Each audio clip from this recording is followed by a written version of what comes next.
Hi, എല്ലാവർക്കും നമസ്കാരം. ഇന്നിപ്പോൾ ഒരു ബ്രേക്ക്ഫാസ്റ്റ് കഴിച്ചുകൊണ്ടിരിക്കുക. നല്ല അടിപൊളി ഒരു മാംഗ്ലൂർ സ്റ്റൈൽ ബ്രേക്ക്ഫാസ്റ്റ് ആണ്.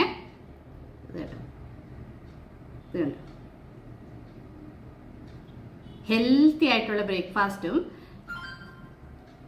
നമ്മളെ വറ്റൽമുളക് അരച്ച് വെച്ച് ചുമന്ന കളറിൻ്റെ ചമ്മന്തിയും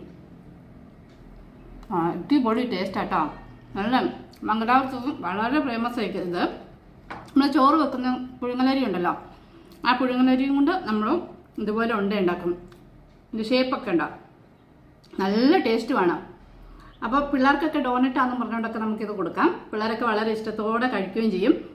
അപ്പം നമുക്കൊന്നുമില്ല, നമ്മുടെ ചോറ് വെക്കുന്ന ചുമന്ന കളറിൻ്റെ അരി പുഴുങ്ങലരി അത് കുതിർത്തിട്ട് നമ്മൾ അരച്ച് ഇതുപോലെ ഒരു ബ്രേക്ക്ഫാസ്റ്റ്. അതിന് ഞാൻ കോമ്പിനേഷൻ ആയിട്ട് ഒരു ചുമന്ന കളറിൻ്റെ ചമ്മന്തി ഉണ്ട്. അപ്പോൾ ചമ്മന്തി തന്നെ വേണമെന്നൊന്നുമില്ല, നമുക്ക് ചിക്കൻ കറിയോ അല്ലെങ്കിൽ തലേദിവസം വെച്ച് നമ്മുടെ മീൻകറിയുടെ ബാക്കിയൊക്കെ ഇരിപ്പുണ്ടെങ്കിൽ അതൊക്കെ കൂട്ടി കഴിക്കാൻ നല്ല അടിപൊളി ടേസ്റ്റ് ഉണ്ട്. മീൻകറിയുടെ കൂടെ കഴിക്കാൻ നല്ല ടേസ്റ്റായത്. ഇവിടെയൊക്കെ മംഗലാപുരത്തൊക്കെ ഇത് ചൂട് ഇതുപോലെ ഉണ്ടാക്കി അതിൽ കുറച്ച് നെയ്യും ഒഴിച്ചിട്ട് ഈ ചുമന്ന കളറിൻ്റെ ചമ്മന്തിയൊക്കെ ഒഴിച്ച് തരും. നമ്മൾ ചില ഹോട്ടലിലൊക്കെ ചെന്ന് കഴിഞ്ഞാൽ, ചില വീടുകളിൽ കൂടെയൊക്കെ ചെന്നാലും അധികവും ഇവിടത്തേക്ക് ഒരു ബ്രേക്ക്ഫാസ്റ്റ് എന്ന് പറഞ്ഞാൽ എന്നും രാവിലെ ഇപ്പോൾ ഉഴുന്നും ഒക്കെ ഇട്ട് ദോശയും ഇഡ്ഡലിയൊക്കെ ഉണ്ടാക്കി കഴിഞ്ഞാൽ ചിലർക്ക് നെഞ്ചരിച്ചിൽ ഭയങ്കര വയറ്റിൽ അസുഖമൊക്കെ ഉള്ളവർക്കൊക്കെ രാവിലെ നീര് ദോശ അതുപോലെ ഇതുപോലെ ഉണ്ട ഒക്കെ രാവിലെ തന്നെ ഉഴുന്നൊന്നും ചേർക്കാതെ ഉണ്ടാക്കുന്ന ഒരു തരം ബ്രേക്ക്ഫാസ്റ്റാണ് അധികം ഇവിടെയൊക്കെ ഉണ്ടാക്കാറ്. അപ്പോൾ നല്ല ടേസ്റ്റാണ്. അപ്പം നമുക്ക് വീഡിയോയിലേക്ക് പോകാം. ഞാൻ കാണിക്കാം എങ്ങനെയാണ് ഇത് ഉണ്ടാക്കുന്നതെന്ന്. ഒരു മെത്തേഡൊക്കെ കുറച്ച് വ്യത്യാസമുണ്ട്, നമ്മളൊക്കെ ഉണ്ടാക്കുന്ന പോലെയല്ല. അപ്പം ഞാൻ കാണിച്ചു തരാം കേട്ടോ. നമുക്കിതിന് പ്രത്യേകിച്ച് കറി ഇപ്പോൾ കുറച്ച് നല്ലപോലെ തേങ്ങയൊക്കെ ഇട്ട് നമ്മൾ ഉണ്ടാക്കുവാണെങ്കിൽ ഉണ്ടല്ലോ, നല്ല ചൂട് ചായയുടെ കൂടെ ഇതിങ്ങനെ കഴിക്കാൻ നല്ല ടേസ്റ്റ്. ഇച്ചിരി തേങ്ങയൊക്കെ ഇട്ട് കറിയൊന്നും വേണമെന്നില്ല. അപ്പോൾ നമുക്ക് വീഡിയോയിലേക്ക് പോകാം. ആദ്യം തന്നെ ഞാനിവിടെ ഒരു ബൗൾ എടുത്തിട്ടുണ്ട്. ഇതിലേക്ക് 2 കപ്പ് പുഴുക്കലരിയാണ് ഞാനിപ്പം എടുക്കുന്നത്. എന്നിട്ട് ഈ അരിനെ നമ്മൾ 3-4 പ്രാവശ്യം നന്നായിട്ടൊന്ന് കഴുകണം. ആദ്യത്തെ പ്രാവശ്യം കഴിയുമ്പം കുറച്ച് ചൂടുവെള്ളം ഒഴിച്ച് കഴുകിക്കഴിഞ്ഞാൽ ഈ അരിക്കകത്ത് എന്തെങ്കിലും കീടങ്ങളൊക്കെ ഉണ്ടെങ്കിൽ അതൊക്കെ നശിക്കാൻ നല്ലതാണ്.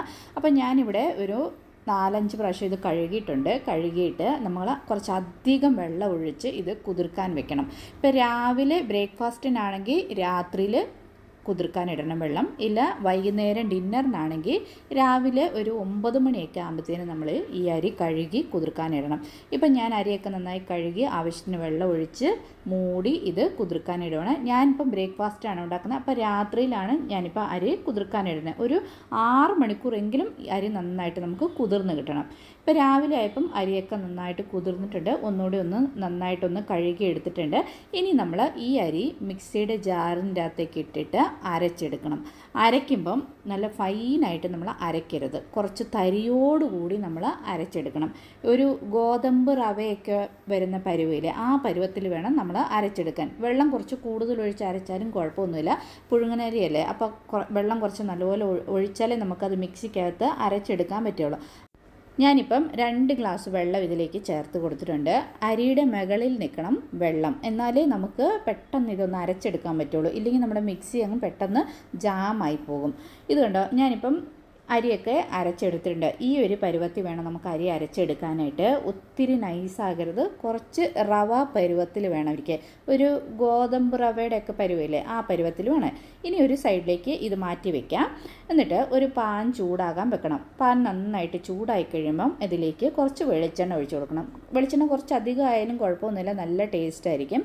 അപ്പോൾ വെളിച്ചെണ്ണ നന്നായിട്ട് ചൂടായി കഴിയുമ്പോൾ നമ്മൾ ഇതിലേക്ക് കടുകിട്ട് കൊടുക്കണം. വേണമെങ്കിൽ കടലപ്പരിപ്പ് ചേർക്കാം. ഞാനിപ്പോൾ കടലപ്പരിപ്പൊന്നും ചേർക്കുന്നില്ല, കടുക് മാത്രം. കടുക് കുറച്ച് നല്ലപോലെ ഇച്ചിരി കടുക് നമ്മൾ ഇതിലേക്ക് ഇട്ടിട്ട് കടുകൊക്കെ നന്നായിട്ടൊന്ന് പൊട്ടിക്കഴിയുമ്പോൾ ഇതിലേക്ക് നമ്മൾ 1 ഗ്ലാസ് വെള്ളം കൂടെ ചേർത്ത് കൊടുക്കണം. ഇപ്പോൾ കടുകൊക്കെ നന്നായിട്ട് പൊട്ടുന്നുണ്ട്. ഇനി ഞാൻ ഇതിലേക്ക് 1 ഗ്ലാസ് വെള്ളമാണ് ചേർത്ത് കൊടുക്കുന്നത്. അപ്പോൾ ആ വെള്ളം കൂടെ ആകുമ്പോൾ നിങ്ങൾ വിചാരിക്കും വെള്ളം അധികം ആവില്ല. ഒന്നുമില്ല, നമുക്കിത് ഞാൻ കാണിച്ചു തരാം. നല്ല എളുപ്പമാണ്. വെള്ളം ഒഴിച്ച് കഴിഞ്ഞാൽ അതിലേക്ക് ചിരകിയ തേങ്ങ ഇട്ട് കൊടുക്കണം. തേങ്ങ ഇച്ചിരി നല്ലപോലെ ചേർത്താൽ നല്ല ടേസ്റ്റ് ആയിരിക്കും കേട്ടോ. തേങ്ങയും കൂടെ ചേർത്തു. ഇനി നമ്മൾ ആവശ്യത്തിന് ഉപ്പ്. അരിക്കകത്തേക്ക് നമ്മൾ ഉപ്പ് ചേർത്തില്ലായിരുന്നു, അപ്പോൾ കല്ലുപ്പാണ് ചേർക്കുന്നത് ഞാനിപ്പം. അപ്പോൾ ആവശ്യത്തിനുള്ള ഉപ്പും കൂടെ ചേർത്തിട്ട് ഇതെല്ലാം കൂടെ നന്നായിട്ടൊന്ന് മിക്സ് ചെയ്ത് യോജിപ്പിക്കണം. ഈ വെള്ളം ഇപ്പോൾ തിളയ്ക്കാൻ തുടങ്ങും. വെള്ളം തിളച്ചിട്ട് വേണമെങ്കിൽ തേങ്ങ നമുക്ക് ഇട്ട് കൊടുത്താലും മതി, ഇല്ല ആദ്യം തന്നെ ഇതുപോലെ ഇട്ട് കൊടുത്താലും കുഴപ്പമൊന്നുമില്ല. നന്നായിട്ടൊന്ന് മിക്സ് ചെയ്ത് ഈ വെള്ളമൊക്കെ നന്നായിട്ടൊന്ന് തിളയ്ക്കാൻ തുടങ്ങിക്കഴിയുമ്പം നമ്മൾ അരച്ച് മാറ്റി വെച്ചിരിക്കുന്ന അരിയുണ്ടല്ലോ അത് ഇതിലേക്ക് നമ്മൾ ചേർത്ത് കൊടുക്കണം. അപ്പം കുറച്ച് വെള്ളം വാട്ടറി കൺസിസ്റ്റൻസിയിലാണ് ഉള്ളത്. അതിപ്പോൾ നമുക്ക് പെട്ടെന്ന് തന്നെ, ഇപ്പോൾ പുഴുക്കലരിയല്ല, അത് കാരണം നമുക്ക് പെട്ടെന്ന് തന്നെ ഈ വെള്ളം ഒന്ന് പറ്റിച്ചെടുക്കാൻ പറ്റും. ഇപ്പോൾ മിക്സിയിൽ ജാറൊക്കെ കഴുകി ഞാൻ കുറച്ച് വെള്ളം കൂടി ഇതിലേക്ക് ചേർത്ത് കൊടുത്തിട്ടുണ്ട്. എന്നിട്ട് ഇതുപോലെ നന്നായിട്ടൊന്ന് മിക്സ് ചെയ്യണം. നമ്മൾ ഇതിൽ തന്നെ ഒന്ന് വെന്ത് ഒരു ഉപ്പുമാവ് പരുവത്തിലായി കിട്ടണം. അപ്പോൾ ആൾമോസ്റ്റ് നമ്മുടെ വെന്തിട്ടുണ്ട്.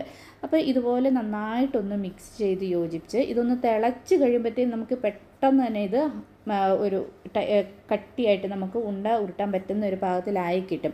ഇത് കണ്ടോ, ഇപ്പോൾ തിളയ്ക്കാൻ തുടങ്ങിയ ഉടനെ നമ്മളിതുപോലെ കൈവിടാതെ നന്നായിട്ടൊന്ന് മിക്സ് ചെയ്തുകൊണ്ടിരിക്കണം. ഇപ്പം ആൾമോസ്റ്റ് റെഡി ആയിട്ടുണ്ട്. ഇതുപോലെ നമ്മൾ മിക്സ് ചെയ്തുകൊണ്ടിരുന്നാൽ മതി. പെട്ടെന്ന് തന്നെ നമുക്ക് ആ വെള്ളമൊക്കെ ഒന്ന് ഡ്രൈ ആയിട്ട് ഇതുപോലെ നമുക്കൊരു ഉപ്പുമാവ് പരുവത്തിൽ ഇത് കിട്ടും. എന്നിട്ട് ഒന്നുകൂടെ ഒന്ന് ഡ്രൈ ആയി, ഒത്തിരി അങ്ങ് ഡ്രൈ ആവണ്ട, കുറച്ച് ഇതുപോലെ അങ്ങ് കിട്ടിയാൽ മതി നമുക്ക്. അപ്പോൾ ഒന്നുകൂടെ ഒന്ന് എല്ലായിടത്തും ഒന്ന് മിക്സ് ചെയ്ത് വേണമെങ്കിൽ നമുക്ക് ഈ സ്റ്റേജിൽ ഒരു കുറച്ച് നെയ്യോ എണ്ണയും കൂടെ ഇതിലേക്ക് ചേർത്ത് കൊടുക്കാം. ഇല്ലെങ്കിൽ വേണ്ട, ഇതുപോലെ തന്നെ നമുക്ക് ഒന്ന് മിക്സ് ചെയ്താലും മതി. നമ്മൾ ആദ്യമേ വെളിച്ചെണ്ണ ഇതിലേക്ക് ചേർത്ത് കൊടുത്തിട്ടുണ്ടല്ലോ, വേണമെങ്കിൽ കുറച്ച് നെയ്യോ അല്ലെങ്കിൽ എണ്ണ നമുക്ക് ഈ സ്റ്റേജിൽ നമുക്ക് ചേർത്ത് കൊടുക്കാം. എന്നിട്ടിത് നന്നായിട്ടൊന്ന് മിക്സ് ചെയ്ത് നമുക്ക് സ്റ്റൗ ഓഫ് ചെയ്തിട്ട് ഇത് തണുക്കാനായിട്ട് വെക്കാം. നന്നായിട്ട് തണുക്കണം കേട്ടോ. ആ നേരം കൊണ്ട് നമുക്ക് നല്ല അടിപൊളിയായിട്ടൊരു ചമ്മന്തി റെഡിയാക്കി എടുക്കാം. ചമ്മന്തിക്ക് വേണ്ടി ആദ്യമേ ഞാനൊരു പാൻ ചൂടാക്കി അതിലേക്ക് ഒരു കുറച്ച് 2-3 തുള്ളി വെളിച്ചെണ്ണ അതിലേക്ക് ഒഴിച്ചു കൊടുക്കുന്നുണ്ട്. എന്നിട്ട് 3 വറ്റൽമുളക്, നിങ്ങൾക്ക് എരിവിനനുസരിച്ച് വറ്റൽമുളക് കൂട്ടുകയോ കുറയ്ക്കുകയോ ഒക്കെ ചെയ്യാം കേട്ടോ. ഇതിപ്പോൾ കുറച്ച് എരിവുള്ള മുളകാണ്, അത് കാരണം ഞാൻ 3 എണ്ണ ഇട്ട് കൊടുത്തിട്ടുള്ളൂ. എന്നിട്ട് ഈ എണ്ണയ്ക്കകത്തിട്ട് തന്നെ ഈ മുളക് നന്നായിട്ടൊന്ന് നമ്മളൊന്ന് വറുത്തെടുക്കണം. നമുക്ക് ചുട്ടെടുത്താലും മതി. ഇപ്പോൾ ചുടാനൊക്കെ സൗകര്യമില്ലാത്തവർ നമ്മളിപ്പോൾ സ്റ്റൗവിലൊക്കെ പിടിച്ച് കഴിഞ്ഞാൽ പെട്ടെന്ന് അത് തീ പിടിച്ചങ്ങ് കറുത്ത് പോകും. കറുത്ത് കഴിഞ്ഞാൽ ടേസ്റ്റ് അങ്ങ് മാറിപ്പോവും.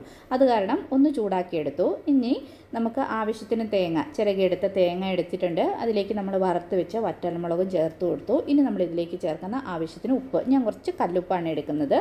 ഉപ്പ്, പിന്നെ ഇച്ചിരി പുളി, അധികം വേണ്ട, പുളി ഒരു കുറച്ച് മതി, ഒരു ടേസ്റ്റിന് വേണ്ടി മാത്രം. ഒരു ഇച്ചിരി വാളംപുളിയും കൂടെ എടുത്ത് ഇത്രയും മാത്രം ചേർത്താണ് നമ്മൾ ഈ ചമ്മന്തി അരയ്ക്കാൻ പോകുന്നത്. ഇനി ഇതെല്ലാം കൂടെ മിക്സിയുടെ ജാറിൻ്റെ അകത്തേക്ക് ഇട്ട് കൊടുത്തിട്ട് നമുക്ക് നല്ല ഫൈനായിട്ടൊന്ന് അരച്ചെടുക്കാം.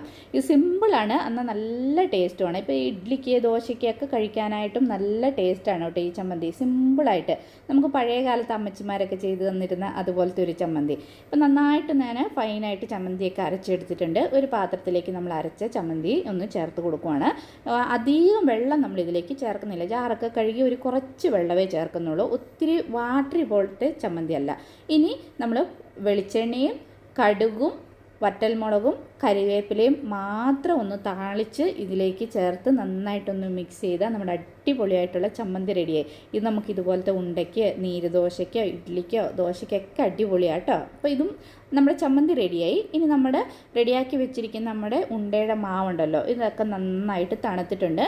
ഇനി ഒരു പാത്രത്തിൽ കുറച്ച് വെള്ളം എടുത്ത് കൈ ഒന്ന് നനച്ചിട്ട് ഇത് ഒന്നുകൂടി ഒന്ന് നന്നായി നമ്മൾ കൈ കൊണ്ട് മിക്സ് ചെയ്ത് യോജിപ്പിച്ചെടുക്കണം.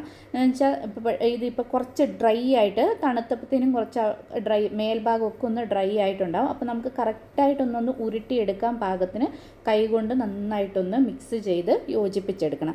അപ്പോൾ നല്ല സോഫ്റ്റ് ആകും നമ്മുടെ മാവ്. ഇതുപോലെ ഒന്ന് യോജിപ്പിച്ചെടുത്തു. എന്നിട്ട് കുറച്ചുകൂടെ വെള്ളം നമ്മുടെ 2 കൈയിലും നമ്മളൊന്ന് വെള്ളം പറ്റിച്ചിട്ട് ഇതുപോലെ ഉണ്ട ഉരുട്ടിയെടുക്കണം. ആദ്യമേ ഉരുട്ടിയെടുത്തിട്ട് അതിനെ 2 കൈയും കൊണ്ടും ഇനി മറ്റേ കൈയിലേക്ക് വെച്ച് കൊടുത്തിട്ട് ഒരു ചെറിയ ഹോള്, നമ്മളിപ്പോൾ ഡോനറ്റൊക്കെ ഉണ്ടാവില്ല ആ ഒരു ഷേപ്പിൽ ഒരു ചെറിയ ഹോള് ഇങ്ങനെ മിഡിലായിട്ട് ഇട്ട് കൊടുത്താൽ മതി. ഇത് നമുക്ക് ഉള്ളിലൊക്കെ നന്നായിട്ട് പെട്ടെന്ന് വേകാൻ വേണ്ടിയിട്ടാണ് നമ്മൾ ഇതുപോലെ ചെയ്ത് കൊടുക്കുന്നത്. പിന്നെ ഒരു നല്ലൊരു ഷേപ്പും കൂടെ.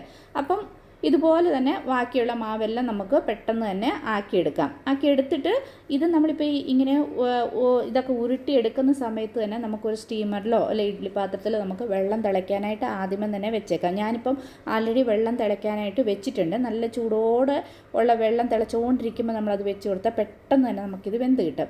അപ്പം ഞാനിവിടെ നമ്മുടെ ഉണ്ടയൊക്കെ റെഡിയാക്കി എടുത്തിട്ടുണ്ട്. വെള്ളം തിളയ്ക്കുന്നുണ്ട്. അപ്പം ഞാനൊരു ഇഡ്ഡലി പാത്രത്തിലാണ്, ഇല്ല നിങ്ങൾക്ക് സ്റ്റീമറോ എന്ത് വേണേലും എടുക്കാം. അതിലേക്ക് വെള്ളം നന്നായിട്ട് തിളയ്ക്കുന്നുണ്ട്. നമ്മൾ റെഡിയാക്കി വെച്ചിരിക്കുന്ന ഉണ്ട ഇതിലേക്ക് വെച്ചിട്ട് നമുക്ക് സ്റ്റീം ചെയ്തെടുക്കാം. അപ്പോൾ ഒരു 10 മിനിറ്റ് നമ്മൾ സ്റ്റീം ചെയ്താൽ മതി. ആൾറെഡി നമ്മുടെ മാവൊക്കെ നന്നായിട്ട് വെന്തിട്ടുണ്ട്. ഇതൊന്ന് സ്റ്റീമായി കിട്ടിയാൽ മതി, നമുക്ക് ഒന്ന് ജസ്റ്റ് സ്റ്റീം കയറിയാൽ മതി. അപ്പോൾ ഒരു 10 മിനിറ്റ് നമ്മൾ നടുക്കൊരു ഹോൾസൊക്കെ ഇട്ട് കൊടുത്ത കാരണം പെട്ടെന്ന് തന്നെ അകത്തൊക്കെ വെന്ത് കിട്ടുകയും ചെയ്യും. അപ്പോൾ കവർ ചെയ്ത് ഒരു 10 മിനിറ്റ് നമ്മളിതൊന്ന് വേവിച്ചാൽ മതി. ഞാനിപ്പോൾ നമ്മുടെ ഉണ്ടയൊക്കെ വേകാൻ വെച്ചിട്ട് 10 മിനിറ്റായി. ഇവിടെ മംഗലാപുരത്തൊക്കെ ഇതിന് പുണ്ടി എന്ന് പറയും, കടുബു എന്നൊക്കെ പറയും കേട്ടോ. നല്ല ടേസ്റ്റാണ്. ഇത് തുറക്കുമ്പോൾ നല്ലൊരു സ്മെല്ലാണ് തേങ്ങയുടെയും ആ പുഴുങ്ങലരിയുടെ ഒക്കെ. അപ്പോൾ നമ്മുടെ അടിപൊളിയായിട്ടുള്ള ബ്രേക്ക്ഫാസ്റ്റോ ഡിന്നറോ ഏതുമായിട്ട് നമുക്കിത് കഴിക്കാവുന്നതാണ്. റെഡി ആയിട്ടുണ്ട്. ഇനി ഇത് സെർവ് ചെയ്യുന്നതും കൂടെ ഞാൻ നിങ്ങളെ കാണിച്ചു തരാം. നല്ല ചൂടുണ്ട ഒരു പ്ലേറ്റിലേക്ക് വെച്ചിട്ട് ആ ഹോൾസ് ഉണ്ടല്ലോ, ആ ഹോൾസിലേക്ക് ഇച്ചിരി നെയ്യ് ഒഴിച്ച് കൊടുക്കണം. നമ്മുടെ കുട്ടികൾക്കൊക്കെ നമ്മൾ കഴിക്കാൻ കൊടുക്കാൻ നേരത്ത് ഇതുപോലെ ഇച്ചിരി നെയ്യൊക്കെ ഒഴിച്ച് കൊടുക്കുകയാണെങ്കിൽ വയറ് നിറച്ചും കഴിച്ചോളും. നല്ല അടിപൊളിയായിട്ടുള്ള ചുമന്ന കളറിൻ്റെ ചമ്മന്തിയാണ് ഇതിൻ്റെ ഒരു കോമ്പിനേഷൻ എന്ന് പറയുന്നത്.